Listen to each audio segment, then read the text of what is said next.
Welcome to the Hellmouth. Hope everybody's 5x5. This is Major Slayage, Ket Arik, Rewatch, Buffy the Vampire Slayer. My name is Eric, and to my right, your left, my gorgeous, hilarious, brilliant, talented wife and co-host. You know her as half the powerhouse duo that is Kim and Ket. Stay alive, maybe. Give it up for Ketron Porter. No, we're going back to college, so we got to do that. We got to tell the whole Ketron story. Yeah, boy, oh boy. Well, I have two stories about that. Okay. So, my dad will remember this. So when I was in high school, I had a really involved acting teacher who really believed in me. Shout out to Peter King. He's awesome.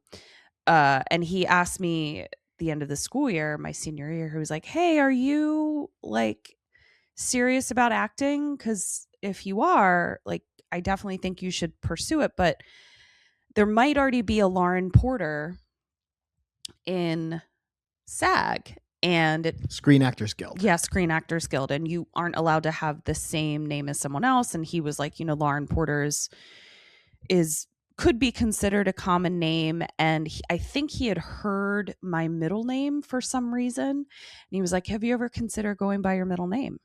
And I was like,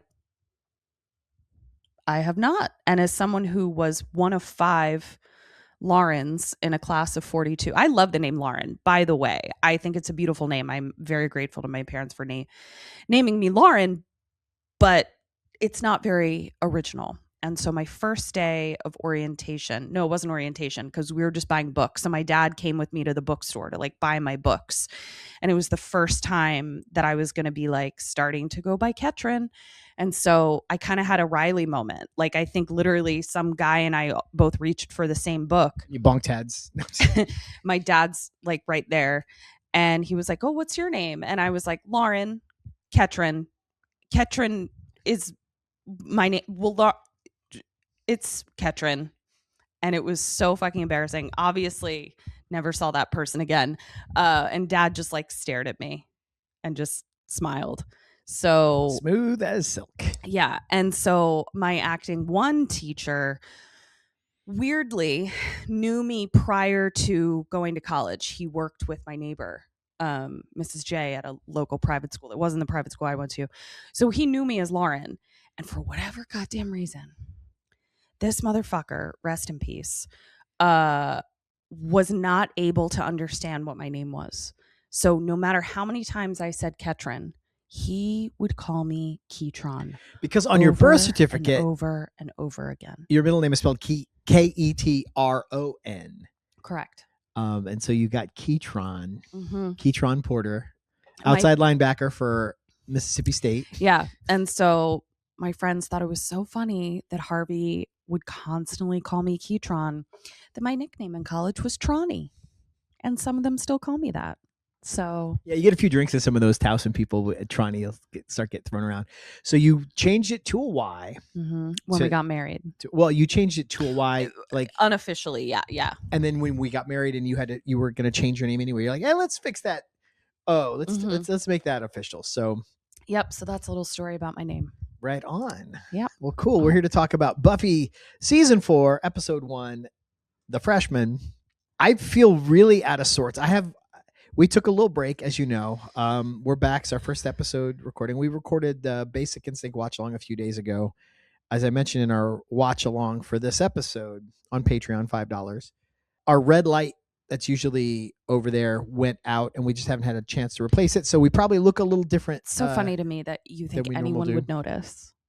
Anyone in the world would know. Well, you know what? I'll eat crow if somebody noticed. No, I won't. I will not eat crow. No, you befriended I crows. will feed crows. So what's our break been? I have 2 realities about this break. One is that it feels like it's been 9 years since we did the show. I don't remember how to do this at all. I'm very nervous coming into this.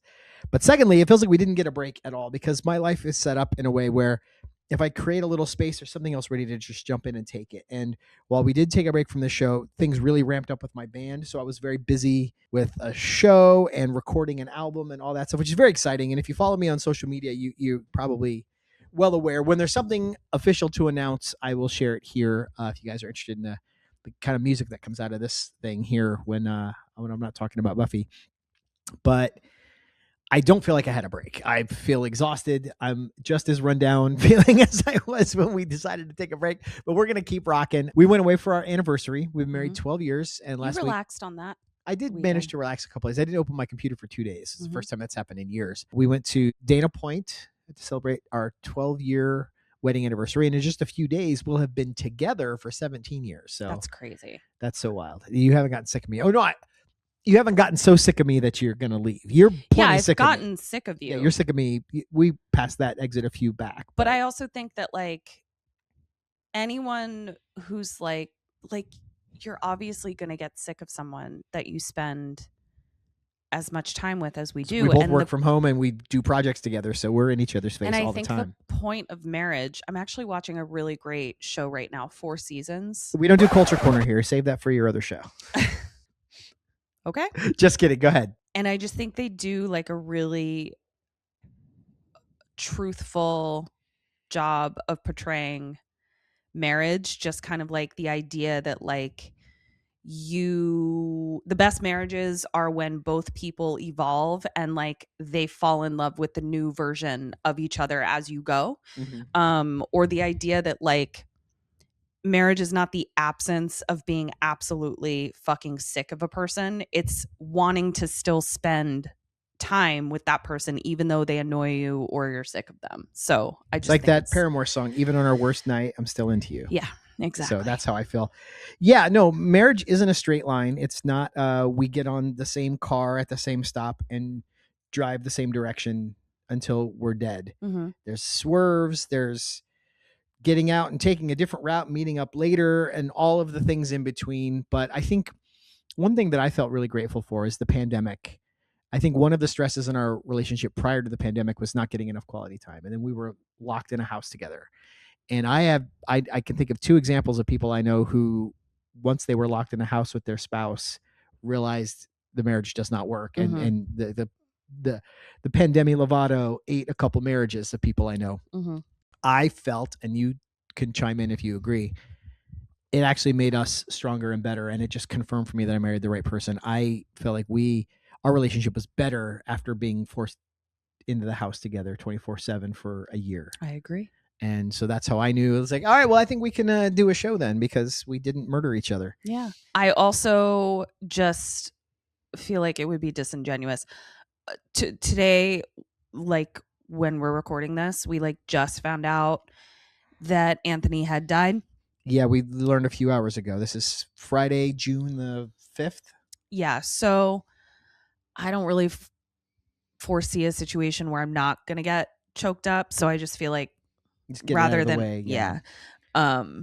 So really sad, really sad. We're going to do, because, there's no episode outstanding that still needs a trivia crypt. We are going to record a trivia crypt about Anthony Head and focus just on him, his career, his personal life, his family, just anything we can learn about him. We're going to share it with you guys. Not that other people don't have a parasocial relationship with him, but I think, I've talked a lot about the fact that like my dad introduced me to this show, and there's a lot of intricate knots when it comes to like where Rupert Giles lives in my head and like where my dad lives in my head, because they share so many wonderful qualities. I agree, yeah. I watch the show and I see my dad in this character a lot. There is a part in this episode even where like it feels very familiar. So yeah, it's just really fucking sad, and that's that. So we'll talk about it, and I might cry more, and that's just what it's gonna be. All right, before we get into the episode, do you want to do a spell? Yeah. So this is a spell that I wrote after a haircut that I got, and I really loved. If you had left a blank after I'd gotten A and said you have 100 guesses to fill in what I'm about to say next, I never would have come up with a haircut. Well, I got a haircut on a new moon.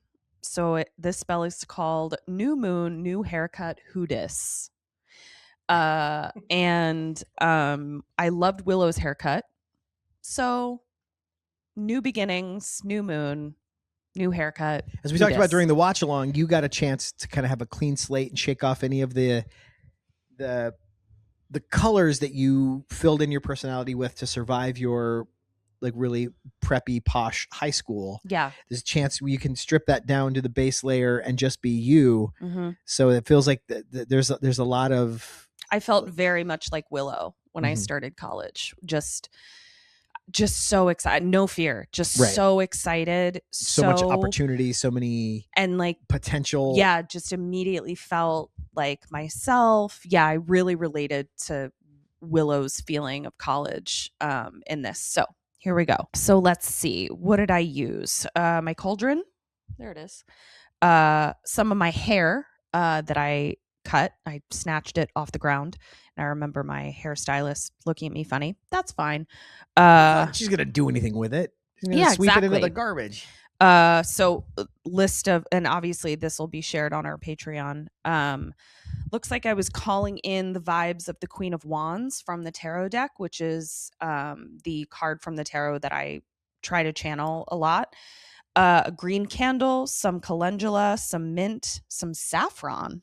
Oh, paper, pen, and a lighter. So in this spell, we're going to bury the hair, saying 3 times, 3 times, the negativity is cut from me, and all those lessons will nourish a tree.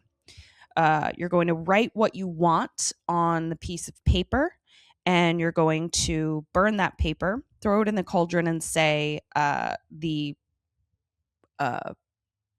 chant again, the negativity is cut from me and all those lessons will nourish a tree. You're then going to add the herbs for wealth and success, which is the calendula and the mint. You're going to light the green candle too as well, which is for abundance. The saffron is for something new.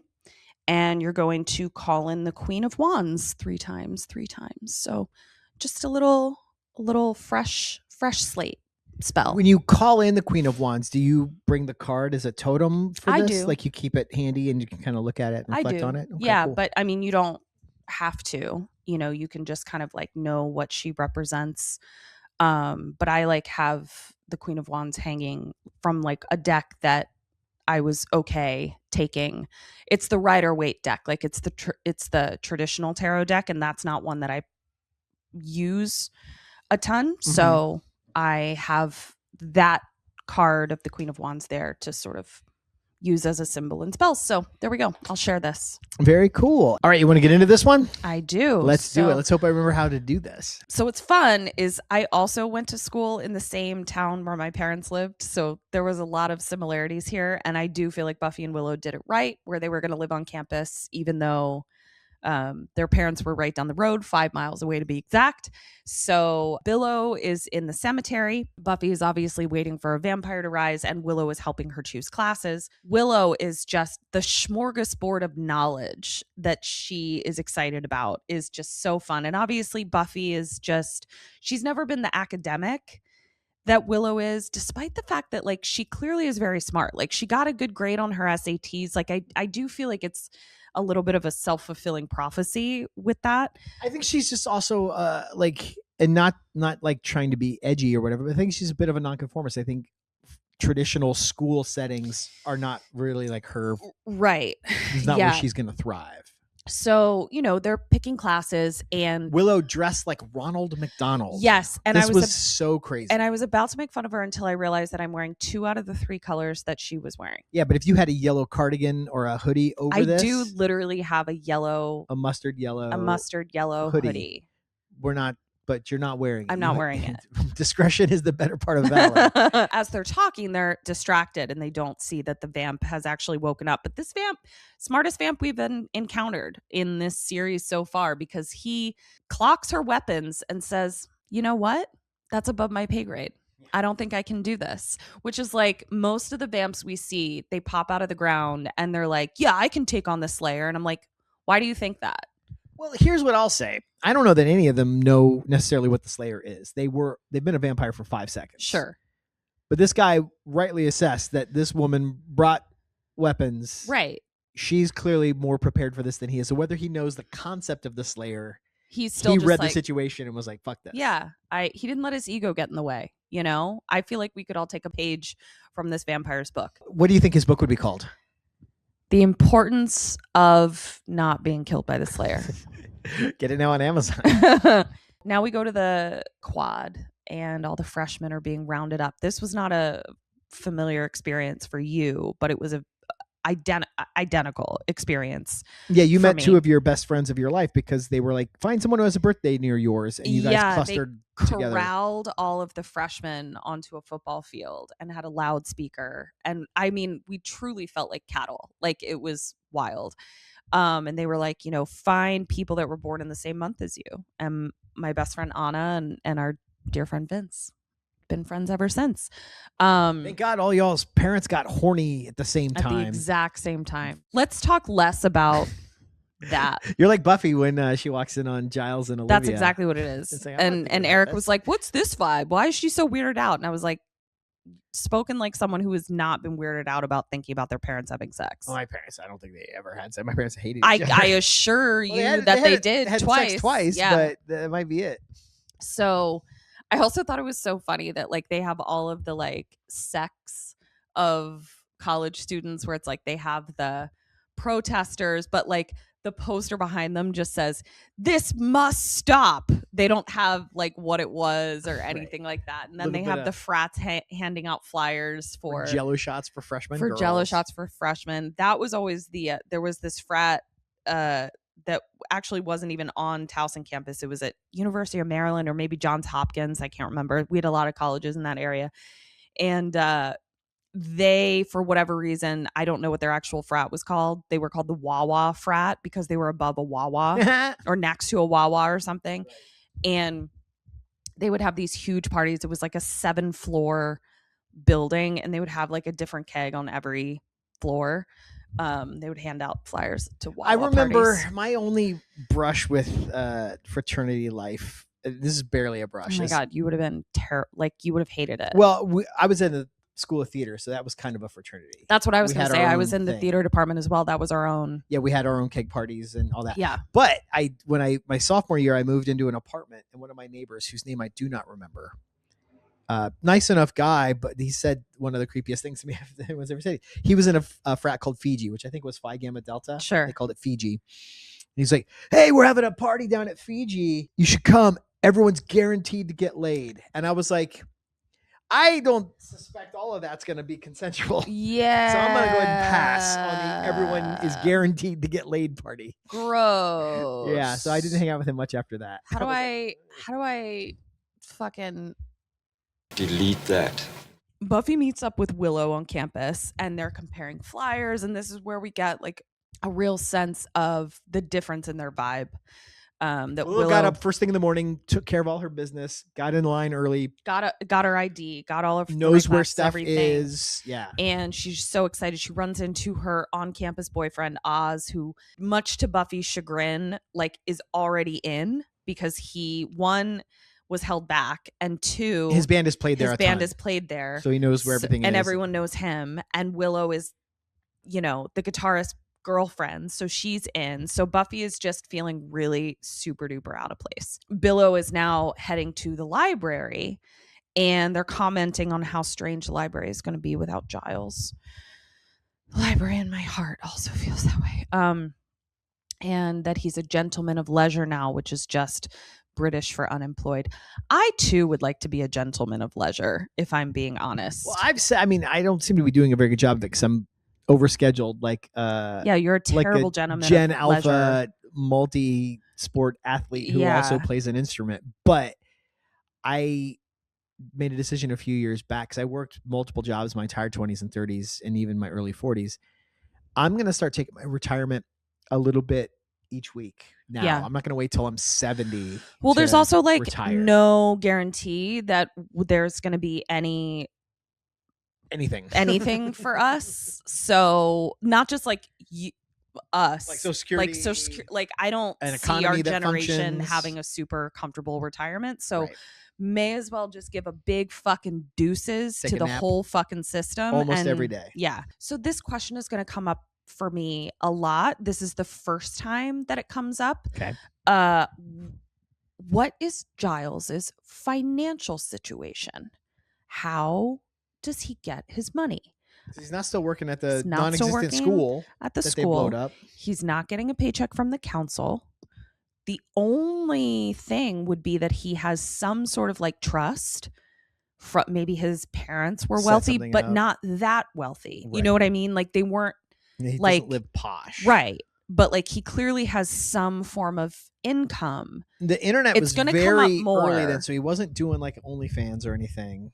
No, Giles Might have been was selling not feet doing- pics, He like was not on selling feet message pics. boards or No, something. he was not. He absolutely was not.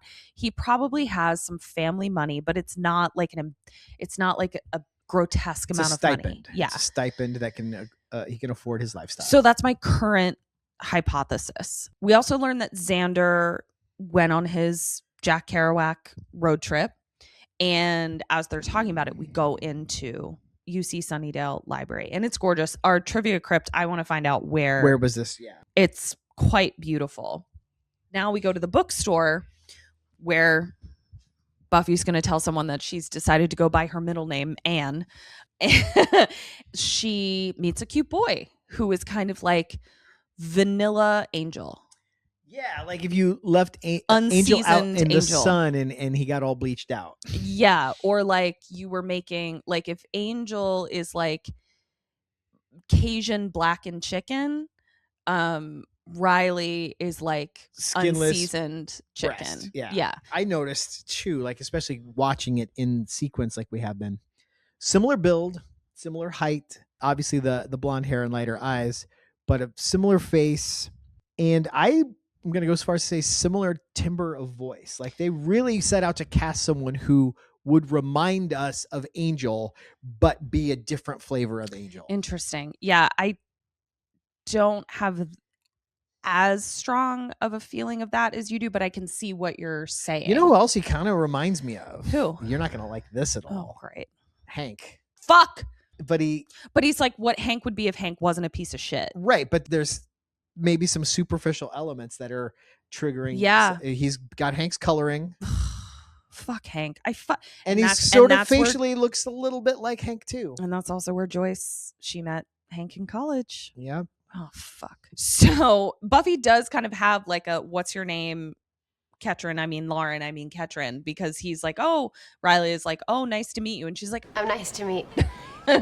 He knocked the books on his head. Did we talk about that part? yeah, sorry. She knocked the books on his head. And that's kind of how they meet. We also learned that he's the TA for Professor Walsh, who is this like world renowned, they say in the first scene, this world renowned psych teacher. You get to be renowned.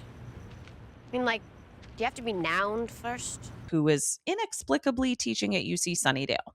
Hold that thought. Well, Right. Hellmouth Hold that be thought. hellmouthing. Yeah. So, awkward situation, but Buffy is not like no interactions are making Buffy feel more secure. right. in her And skin he today. actually connects with Willow more on subject matter and having read some of the same stuff. Right. And like, so He remembers Willow. yeah, later he Later on. refers to Buffy as Willow's friend, which Yeah. is not the way Buffy's used to these meeting boys conversations going. No.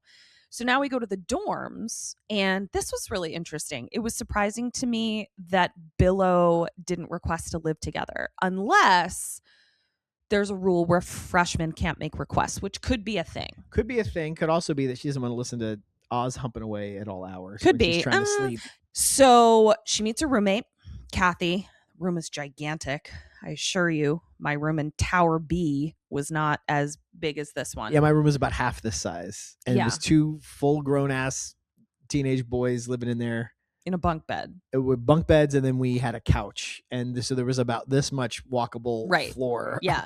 We get our first little bit of like passive aggressiveness from Kathy, where she's like, you took the right side. And Buffy's like, yeah. And she's like, oh, did you want the right side? No, I just wanted to make sure that that's what you wanted. So clearly Kathy is the kind of, yes, don't even. Well, no, man, because she was No. already setting up on the other side. Because Buffy had already left her stuff is there. that okay? So that's why she goes, you picked the right side. I had no choice but to set up on the left. Yeah. There's a disharmony in our future for sure. I also love that, like, you don't speak girl. It's so funny to me because it was so jarring. I was like, ooh, this bitch, this bitch. She puts up a Celine Dion I poster. don't really listen to passive aggressiveness. If you're going to be aggressive with me, you be upfront about it. I'm not going to play the game. No, not that I don't get it. I don't engage. I filter it out. If you have a beef with me, you should come forward. Put your name on it. Unless I'm not being passive aggressive, but he thinks I'm being passive aggressive, and then he's like, "You're being passive aggressive," and I'm like, "No, I'm just having a conversation." But then when I am being passive aggressive, he doesn't get it. Marital No, grievance. I get it. I shut it out. I Right. don't engage. First day of class. Here we go. Buffy goes into a class to audit, so she wasn't able to sign up for this class. It's about, pop culture, watching movies and shit. Right. And this full-blown absolute piece of trash is the teacher, and I could smell what a piece of shit he was before he even revealed it to us.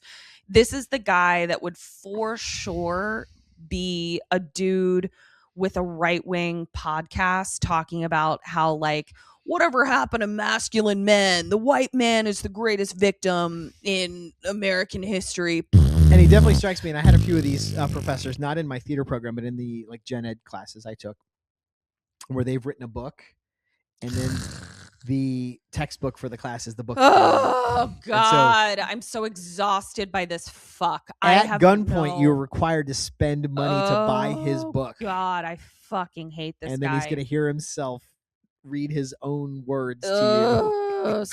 Oh God, fuck this dude. That's exactly what this fucking dude did. But Buffy is basically like just whispering, like, is this class still open? Like, just asking, like, can I add drop this class? Mm-hmm. And he screams at her and tells her that she's sucking all of the energy from the room. And I was like, if you're feeling a lack of energy being sucked, sir, I think you be the Hoover. You are the piece of shit sucking all of the suck out of the room. And she'd have been less embarrassed if she'd fallen asleep and farted herself awake in class. Truly. This one knows from experience. Yeah. I'd rather have farted myself awake. I would have sobbed if that had happened to me when I was 17, like my first day of college classes. I sort of like want someone to fuck with me in that capacity now. I kind of want someone to try it and just, see what happens. I've seen you get ferocious. We were leaving a friend's birthday party in North Hollywood one time, and you had really yummy tight white jeans on, and some guy on the street like tried to pay me a compliment about your badonk, and you just turned around and were like, no, like, that's not cool. Like, and this guy shrunk and then like scurried away. Yeah. I feel like that was just like letting out a teeny tiny little bit of steam from the boiling pot of rage that I am now. She's now going to her next class. Riley finds her in the hallway, and there's just a teeny tiny little bit more humiliation to be had. How's your head? I haven't had any complaints yet. Because he doesn't remember her. Oh, no, sure, I remember you. You're Willow's friend. This is where he gets charming. I thought his first scene was a little wacky. Just, it's like the pilot of this character. Yeah, it wasn't exactly a meet cute. We didn't necessarily, other than he's just a dreamboat of a hunk. We got no indication that they were going to wind up together from that scene. This interaction he was more charming here. So Professor Walsh comes in, Maggie. She says, "You can call me Maggie, or as my graduate students call me, the evil bitch monster of death." Now, this is the kind of professor I respect. Yes, but I'd say that nickname sounds like a writer's first pass. That doesn't sound like something anyone would actually call someone. Like, humans would not string those words together as an insult. It felt really corny to me. I feel like go ahead and disagree. Sometimes when you're just so mad and so underslept and so under the gun for a fucking 25-page term paper that you have to write for this evil bitch, you just free associate with like of death fridge magnets. Exactly. Right? You just put the words up one at a time, and who cares if it scans? Exactly. Yeah, I don't know. There's so many things about the 90s that I'm just like, so glad we moved past this, where it's just like, she says, if you don't like it here, you can join Geology 101. That's where the football players are. And it's that was true at my school too. But it's also just like, what about the people that are maybe in geology because they like rocks? Well, I think the entry level geology is probably pretty basic and simple. Yeah. It's because they need student athletes to actually pass some classes. They literally called it rocks for jocks, like not in the catalog, but like everyone referred to it as rocks for jocks. It just makes me really sad because like we now know, I'm going to go on a slight tangent here, but like we now know like how predatory college athleticism is, because what happens is these kids come out of high school and they're basically told like, you don't have to pass, like you don't have to get good grades, you don't have to study. Like all you have to do is win games. And they're sort of like promised this future. Like if you do well on the field for this, like your career will take off. Well, the percentage of people whose career takes off from that is like people that play college athletics go on to the pros. 1%. Exactly. And so they're just like sort of like created into these like machines where they're told that like their intellect, their other interests don't matter and are actually going to be like a detriment to what they can do on the field. Meanwhile, 1% of them move on. And what are the rest of them supposed to do? Like now they have no respect for like academia or their intellect. They've been told that they're nothing but dumb jocks. It's just like really gross. And then in the meantime, they're getting brain damage and their bodies they're getting brain damage, apart. their bodies getting dashed apart, and they're not getting paid, yet people are making millions and millions and millions and millions and millions of dollars on them. College athletes are getting some money now. Sure, but not at this point. Yeah, that's not what was happening right here. 90s, and no. it's certainly not as much money as the people making money off of their bodies are making. But no, the college athlete, I went to a football school. I went to Florida State, and we had just won the national championship the year before I started. Charlie Ward had just won the Heisman, to help you narrow down when I went to university. And it was a big fucking deal. And I remember there were kids in our theater program who were like, so they spend all this money on football, but we have to beg and scrape and do bake sales. We have to sell donuts in the morning to even afford like I know this new take. lights I hate and this stuff. take of yours. Go ahead. I was just like, okay, but if we could sell 80,000 tickets a weekend to a play, I guarantee you we'd have access to those resources. Right, but there's also, it's the chicken and the egg, because it's like value has to be marketed. Right. And it's like there is no market value. The panhandle of Florida, you're not going to convince 80,000 people to go see a play ever. Well, even if you did, there's no venue for them to sit. Well, there's a big football stadium, but you're going to do a play in a football stadium? I'm just saying that the economics don't pan. There's no way to equate a theater program, even a good one. We already know that capitalism doesn't benefit the arts. Like this is just another example of that. But I'm saying, I think it's a foolish take to say we should be getting the money the football team is getting. And I think that's bullshit, because we go back to like the Greco-Roman era.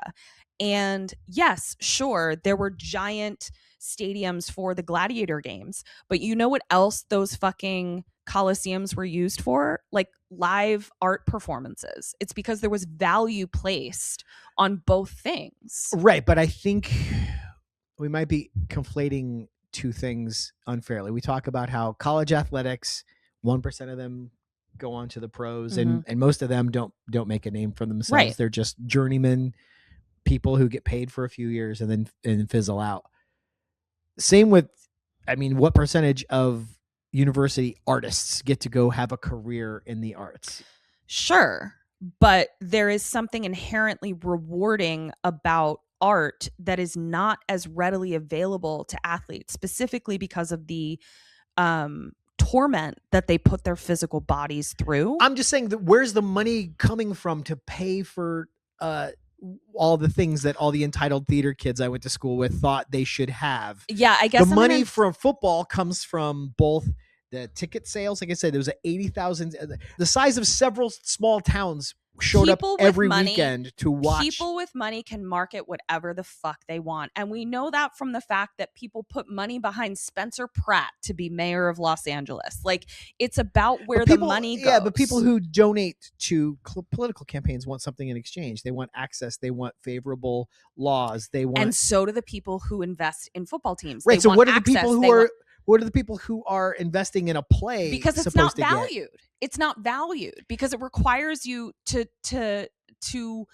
I'm not saying it's not engage worthy. with material. I'm not saying it's not worthy of being invested in. I'm saying, where's the money supposed to come from? Yeah, I stand by my statement. the money If- can come if- from wealthy people, if just we- like it comes from football. and I think that's probably who is providing most of the money to the theater program as it is. It's not going to be on the scale of an event that can sell 80,000 tickets a weekend. Like, it's says just our current society. no, there's just no way. Our theater held 300 people. You know how many you'd So have you to build run a bigger theater. Someone with money builds a bigger theater. 80,000 seats. This is Sure. This is Why ridiculous. We are way off. not? topic. Moving on. We run into Pedro Pascal. Okay? That's the next thing that happens. We run into Pedro Pascal. And I said this at the time when we were watching in the watch along. Before you say that thing, he's walking on campus. It's nighttime. He and Buffy are both lost. And they're both befuddled and they're both overwhelmed. And he's very sweet, very good performance. So cute. When we see someone on this show who then goes on to have a bigger career, thinking specifically of Wentworth Miller, who was featured in Go Fish, he's like really good, and he kind of stands out of like how good he is. Yeah. It's no mystery that person then went on to have the bigger career. I think Pedro's the same way. He has very little to do. He's so engaging. He's so real. He's making good choices. He sucks you in. He little bird-like features. Like he had not grown into his face yet, but still very charming and very cute. Just so great, and like made like actual choices. Like there was a character there, and I just think that's really impressive. Even though, like I've said, I remember season 4 better than any of the 3 we've seen. I think 5 is where that's where I could probably just tell you all the episodes. I didn't remember how little we got of him. I kind of was surprised how quickly he was off. Yeah, because Buffy and Eddie. So Betty become fast friends, and then they sort of split off, and Eddie is immediately vamped. Immediately hand over the mouth so we can't scream, and then Vampirilla. Vampoed. And we meet one of the more charismatic villains we've had on the show. She doesn't show up not yet right away. No, or maybe she does. I just wrote immediately vamped. I think someone grabs him, and then the whole crew is there, and they part like the Red Sea, and there's Sunday. Maybe that did happen. Yeah. So this is another example of a character. She's got more to do than Pedro does in this episode, but she really stakes her claim. No pun intended. She could have been a Spike type character. It's great. A real shame she didn't stick around. She's hilarious. She's sarcastic. She's got a great presence. Mm-hmm. She is a match for Buffy in the quip department. Yeah. Just a very fantastic and character. Immediately created a character. Yeah. Like it's very clear who she is. So we see this gang of vamps cleaning out Pedro Pascal's dorm room. And they leave a note. They create a crime scene or a scene where there's a note, hey, I couldn't hack it, I'm out of here. Right. Now I think eventually the parents would be like, hey, how come Eddie hasn't answered our call? But by that point they're like, I don't give a shit. We're vampires. Who cares? Like they just are buying themselves some time and getting some stuff, I think. Yeah, I mean, at the end of it, I don't know what it actually buys them to leave a note. But we know vampires are just tricky. You know, they just like they just like having fun. They're on this planet for centuries. They gotta keep it interesting. Yeah. You know, yes, I'm do a taking little striptease for us. Socks off. It is hot as fuck. Yeah, we are in. I am a sweaty mess right now. I'm wearing a black shirt, so you can't tell, but it is unbelievably steamy. hot. Next day, Buffy is looking for Eddie in psych class, and he's not there. And she's like, "This doesn't make any sense. Like he seemed like he'd be here, right?" So she goes to Eddie's dorm. She sits on his bed. She sees the note, but then she sees the vampires forgot to take his security blanket that he told her about when they first met, read 10 times of Human Bondage. And she's like, well, that doesn't make any fucking sense. Yeah, why would he leave his favorite book? Yeah, that would be like me leaving Melissa behind, which would never happen. Do we explain what Melissa is? I think that was in the watch along. Oh, Melissa is a teddy bear that her grandmother gave her the day she was born, and she still has it, and it sits on our bed. And most of the time, I think you have it dressed in one of your like baby dresses. Mm-hmm. Yeah. So imagine if you left a note that said, "I'm out of here," and you left Melissa behind, I would definitely know something was up. Yeah. We now go to the vamp lair, and they're all going through the loot. And this is where we really get a sense of Sunday. And this was great. She's got a lot of opinions about the loot, about the CDs that these freshmen bring with them and how cool the music is. And this felt very real, like of just the upperclassmen that they're maybe 3 to 4 years older than you, and they think that they're like your actual elders, and they just judge every piece of media that you consume, especially as a theater major, Judgmental bitches. Truly. So this is where we have my least favorite line, which I'll cover later. Because much like we do in all 90s and early 2000s media, we fat shame women who are anything but fat. Perfectly reasonably sized. Perfectly attractive women with great bodies. Yeah. Are called so, but they're having a little competition to see like what super cliche posters college students hang in their dorm room. And I will say the Klimt and the Monet, saw a lot of them. Yeah. Saw a lot of them. In my school, the dorms, and even in people's apartments, I think the most common poster was the Reservoir Dogs poster. Like I must have known 8 or 9 people who had that same poster. I never did, but I had a Dave Matthews poster that I loved. It was a black and white. Maybe we'll find it and we'll drop it here. It was a black and white image of Dave Matthews playing guitar. And I thought I was like so original. And then I saw it in like 7 other people's dorm rooms. And they would have these like, did you have this where they would have like poster kiosks that would like set up at like a quad, and like you could go through and like buy posters? No, I think we had to buy ours at like head shops. Oh no, they were like, maybe had some at the bookstore. I don't know, but yeah, mostly you get. They would like have Target like or people something. come and be like, "Oh, here come the freshmen. They're going to need some posters." Yeah. The big thing I remember was so many business cards and flyers of sophomores and juniors who would put together your loft bed for you. Shut up.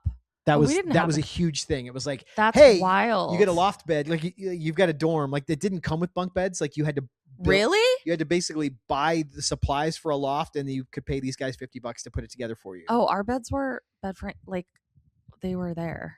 We just had to buy sheets and shit. Oh no, you had a bed, but I'm saying if you were given 2 twin beds, if you wanted it to be loft, you had to construct your own loft. I or see. Hire shit. That's crazy. Kids to come put it together for you. We also see Dead Eddie.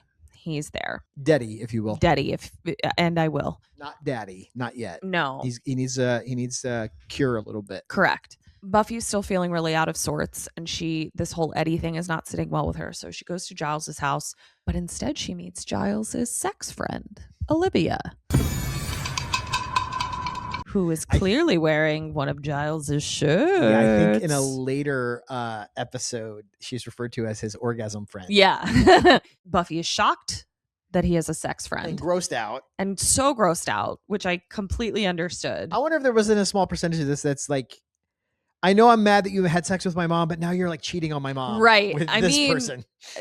The lack of logic in all of it, that could very well be part of it. So she's like, there's a student missing, and Giles is really in the space where he is like not officially her watcher anymore, but like obviously he's still her watcher. And he's sort of like, okay, time to start kind of thinking about lessons that have to do with self-reliance and resilience and things like that. College basically like you haven't described anything I don't think you can handle yourself. Exactly. And I'm busy humping this girl. So. Exactly. And he's like, I'm drinking in a robe. He hasn't even changed out of his pajamas. Good for him. Man of leisure. And so he's like, I'm here if you need me, but I'm not. You currently don't need me right now, and I need you to kind of figure out the difference about when you need me or not. This felt very dad-like to me. My dad, both of my parents were very good at like letting me fail, honestly, like letting me fuck up, or and I always knew that they would flounder a little bit, or Yeah, and I always knew that they'd be there. Like I wasn't going to end up on the street, but there were times that I remember Dad specifically sort of stepping back and going, do it yourself, and me being pissy about it. But that's how I read this. Initially, you were kind of like, what the fuck? And I'm like, no, I see what he's doing as a dad. And yeah, Clearly Giles doesn't agree with you.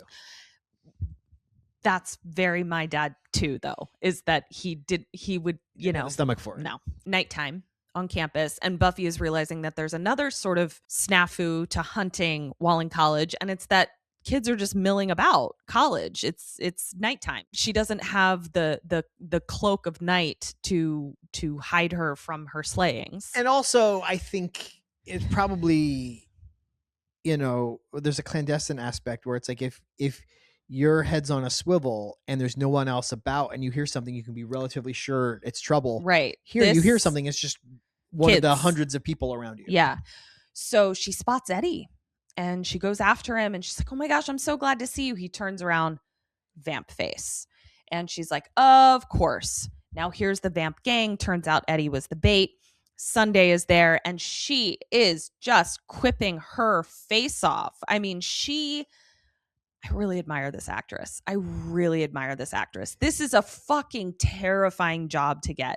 Okay, so you're the big bad of this episode. And you're going to carry the entire episode. You're going to carry the entire episode. Nobody's ever fucking met you before. Oh, and also it's the first episode of the 4th season. So good luck. Like, that is a crazy... I would say she's up there with Balthazar for like charismatic one-off bad guys. Like she's fantastic. She's really, really good. And the Sean Penn from Fast Times at Ridgemont High vampire Spicoli, thank you, is he's Spicoliing all over the place. Are we gonna fight or is there just gonna be a monster sarcasm rally? Sunday's a pretty good fighter and she's kind of kicking Buffy's ass. We're starting to learn that Buffy's inner world really affects her combat. This specifically is a hero trope, and I think it's used well. It's used to great effect here. It's kind of things happen to Spider-Man before too. He starts to doubt himself, or he starts to feel off, and his fucking powers stop working. It's like, no, man, you gotta Tinkerbell that shit. You need to believe. Yeah. So she gets her ass kicked, and she almost gets her arm fucking ripped off. And she runs away, realizing that like she can't take them. Fucking Sunday steps out and just the only word she says is freshman. And it was just her body she's fucking great. Yeah, because she's kind of slung at an angle. I want to do hip cocked. Like, she looks fantastic. She's just great. So much attitude. So, but not also, attitude in place of actual exactly. It's all grounded. It's very organic. It's very germane to who she is. Yeah. So Buffy's back in her room, shoulder not doing well. Neither is her ego. The next day she's still hurt, and I also appreciated that the continuity of this hurt shoulder. They paid attention to it. Might have even been an elbow. It looked like she kneed her in the elbow. Sure. Her arm. She's hurt holding it, but didn't make such a thing of it. Like, it was very subtle, but you could tell like this arm's not setting right. Yeah.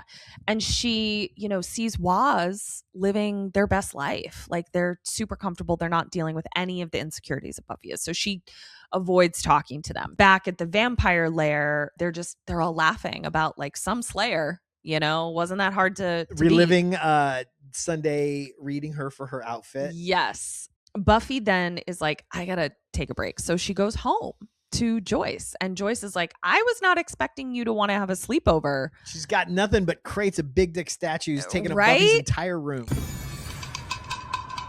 Now she's not feeling particularly welcome at home. So she goes back to her dorm room and it's been cleaned out, just like Eddie's. And there's a fucking note there that's like, hi, I'm Buffy. I couldn't hack it. Bye. Now I'm confused about the how smart this is, because clearly like Kathy could have walked in and she's like, where's your stuff? And she's like, I don't fucking know, but this isn't me. Like, the fact that she's still walking around makes the rating of the room seem premature. I think that you also like touched on it in the watch along. Like, you figured it out on your own in the watch along, where it's like the Manson family didn't have any forethought about breaking into people's houses and rearranging their furniture other than fucking with them and making them feel weird. Right, but the note is not for Buffy. The note is for other people. They're like, if Buffy finds that all of her stuff is gone, successfully fucked with the Slayer. If somebody else finds it,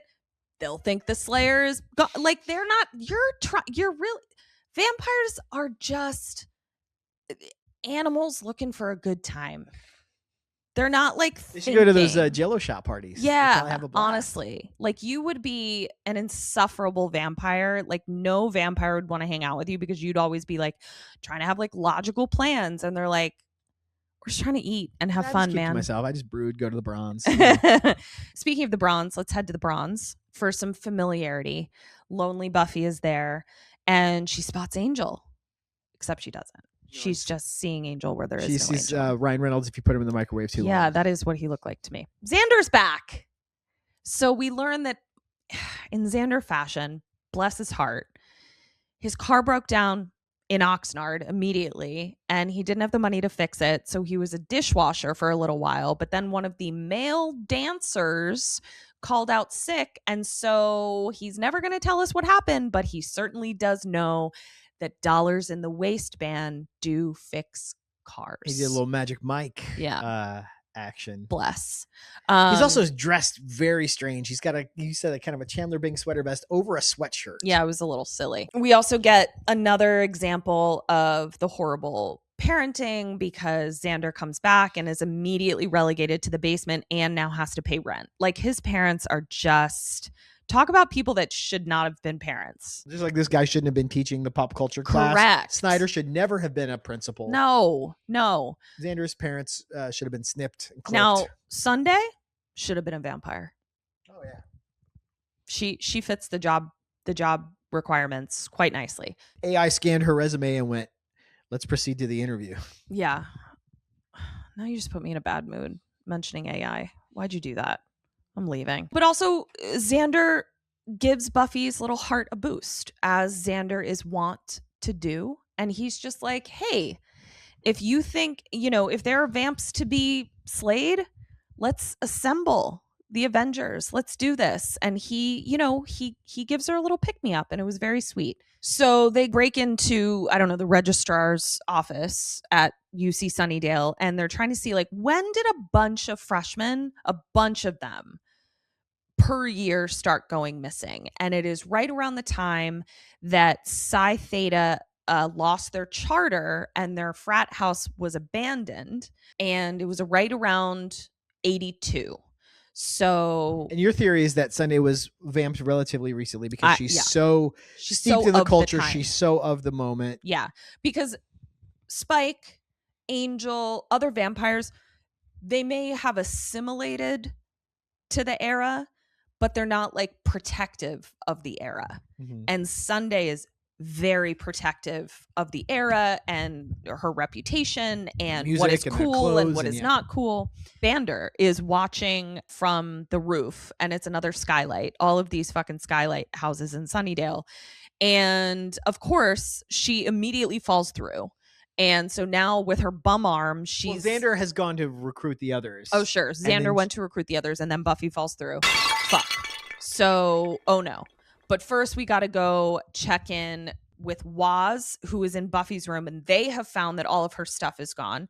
Xander comes in and is like, it's a prank, and it's not vampires, because Kathy is there. And so he's like, it's her friends that sleep all day and don't get tans. And Waz is like, aha, right. Buffy is now, she's fallen into the lair, and initially she didn't see her chest of weapons, but it wasn't left in the room. So she's like, where the fuck is my chest of weapons?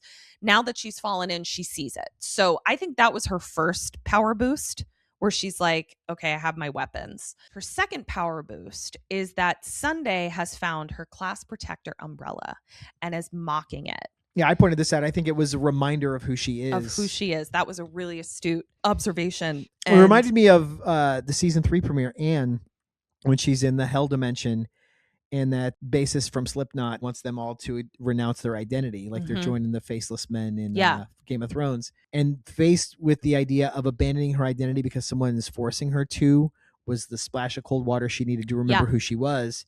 And she drops that iconic line.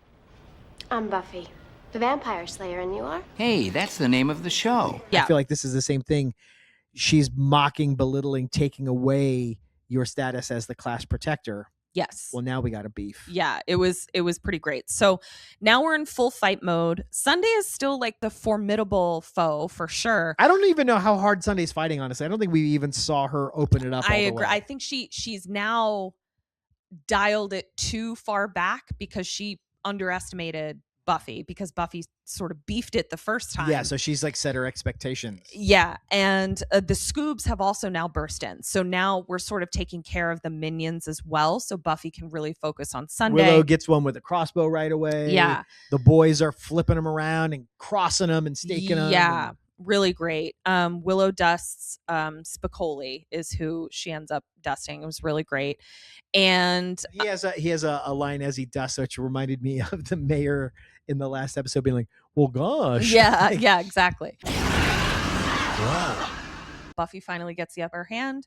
She kills Sunday, who dies very sarcastically. And I was genuinely a little sad. I was like, I think I would have preferred to see Sunday like run away or something, so that we just had, maybe Sunday will be back. But nope, she's been dusted. She's out of here. Arms of the angel. So they leave. Fight's over. This is where Giles wasn't able to stomach letting Buffy figure it out on her own, because he shows up with all of his weapons and he says, I know I was supposed to teach you self-reliance, but to hell with that. Where's the evil?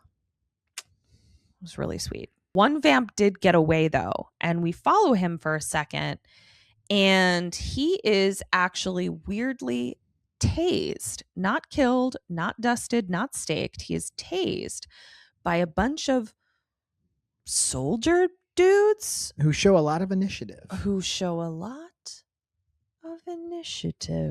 And like I said, before we know who these guys are, they take great care to hide their identities. Once we know what the deal is later in the season, they just run around with their faces out. But this was a good enough way to preserve a mystery. Yeah. So with that, we're in college. We are in season 4. That's Can you believe that? crazy. We've been doing this just over a year, and we are through 3 seasons already. That's wild. Wild. All right. UC Sunnydale yearbook committee meeting now in session. Who'd you have for best dressed? Best dressed. I loved Buffy's green tank top, her plaid skirt, and her crossbody bag. I like that crossbody bag. I did clock that. We were watching it. I gave it to her little floral dress in the beginning, This guy loves a floral dress. which at first I thought was cherries, but it looked like it was actually some kind of like little red and pink flowers. Who'd you have for worst dressed? Poor Willow in her Ronald McDonald attire that I am 2/3 almost wearing. We should get you Whoops. in your hoodie to should, finish it off. What'd you have for best line? Best line, I had Spicoli saying, "Are we going to fight, or is this just going to be a monster sarcasm rally?" He was fantastic. He made a really big impact as a bit player. He was great. a really fun member of her Yeah. crew. I could have taken them as a first half of the season big bad Yeah. crew. I would have loved to see more of them. I have a tie. So nothing's changed. The break did not make me more decisive. I gave it to when Buffy's talking about how grossed out she is that Giles is having sex. He says, I'm not supposed to have a private life? No, because you're very, very old and it's gross. Well, before I succumb to the ravages of age, why don't you tell me what brings you here? and then also loved Xander's line, which we just mentioned. Well, some friends of Buffy's played a funny joke and they took her stuff, and now she wants us to help get it back from her friends who sleep all day and have no tans. A lot of great writing in this one. I actually wrote stuff and then crossed it out because I liked stuff better. But yeah, who'd you have for worst line? Shaming the not fat vampire for being fat in the purple sweater. Does this sweater make me look fat? No, the fact that you're fat makes you look fat. What sucks about that line, I'm going with that one too, is that it's a well-written joke. Right. It's just mean. It's just mean, and it matters. What'd you have for favorite move?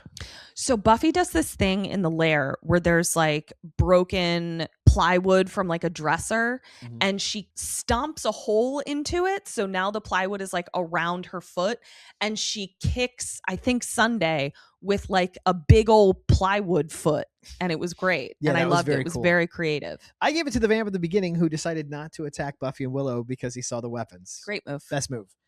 And lastly, who did you have for most likely? Most likely to follow Veruca Salt on tour Sunday. I love that. I said most likely to grow into his face and be a daddy in middle age. Pedro Pascal. Yeah, that was really fun. We're back. Was a little bit like fucking a bicycle. I mostly remembered what I was doing.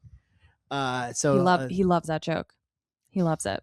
That's not even a joke. It's just I'm just subverting expectations by starting a phrase you think I'm going to say and then saying something slightly different. But that Except means the I same expect thing. it because I've heard it for 17 years. Yeah, well, these people maybe they don't have 17 years of all my bad jokes in them. Yeah, thanks for bearing with us. We're off and running. Before we go, we do want to ask for your help. We are trying to grow this channel for reasons that aren't ego driven. It just makes it easier for us to keep doing this. If you would like this, click subscribe, click the little bell icon, go up to the URL or press the share arrow, copy this and send it to a friend who you think might enjoy hearing us talk about Buffy. If you like this, the odds are the actuarial tables indicate that you might actually know people who would like it as well. So share this with them. That really helps us a lot. Leave a comment on this video. Tell us what you thought of our picks for the yearbook committee. Tell us what you thought about any of this. We want to hear from you. If you've got a few dollars burning a hole in your pocket, which I know in this economy is tough, for less than the cost of a gallon of gas in most states, you can join our Patreon. For $5 a month, we do a watch along of every episode where we talk over the whole thing, ruin the show for you. It's quite entertaining. We also do, as we've mentioned, Trivia Crypt, which is our mini-sode deep dive into every episode. We look up fun facts, production secrets, behind the scenes stuff. I find old promos. We research things. Sometimes you guys point stuff out in the comments and we'll cover that as well. All of that, $5 a month. You also get access to her spells. We do bonus watch alongs. Like I said, we just did a Basic Instinct watch along. That's up there now. First time I ever saw it. Yeah, she's sticking to that story, and I didn't see anything that to tell me otherwise. I'm pretty sure she's seen it, but she also has a goldfish brain, which they've talked about on KK Sam, our other show, that they could probably go back and do movies they did at the beginning of the show again because they don't remember things. So I'm thinking there's a portion of that at play as well. But anyway, $5 a month helps us out tremendously. If you can swing it, we'd love to have you over there. Just mentioned our other show, Kim and Ket Stay Alive, maybe co-starring her and the hilarious Kim Burns. Comes out every Wednesday wherever you listen to podcasts, on social media at KK Sam Podcast. And this show is on social media where? At Major Slayage Pod. That's right. We will be back next week with episode 2 of the 4th season. Here we come. Yep. It's wild. It's like we never left. Hope you missed us. And until next time. Dust you later.